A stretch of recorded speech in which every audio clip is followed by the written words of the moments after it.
State Kinship Coalition.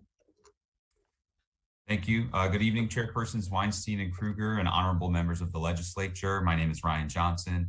Thank you for the opportunity to speak on behalf of the Kinship community today. I'm the Associate Director of the New York State Kinship Navigator and Chair of the New York State Kincare Coalition, which was established to serve as the voice of kinship caregivers and professionals in New York. The term kinship care refers to family members who are often grandparents and other close relatives or family friends who take on the full-time care of children when they're not able to be cared for by their parents.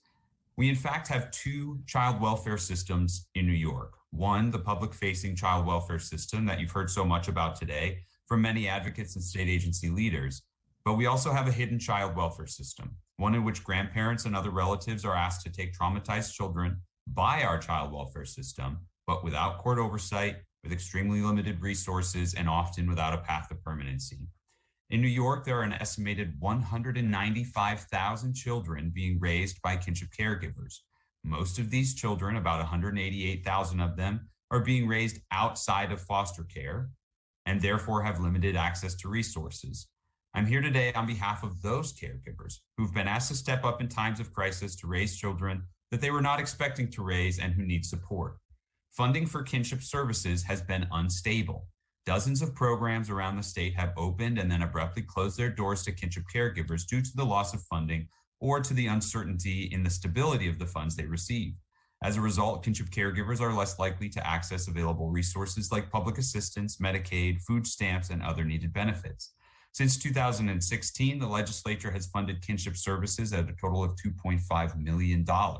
This funds 14 local kinship care case management programs, a statewide information, education, and referral resource, the Kinship Navigator.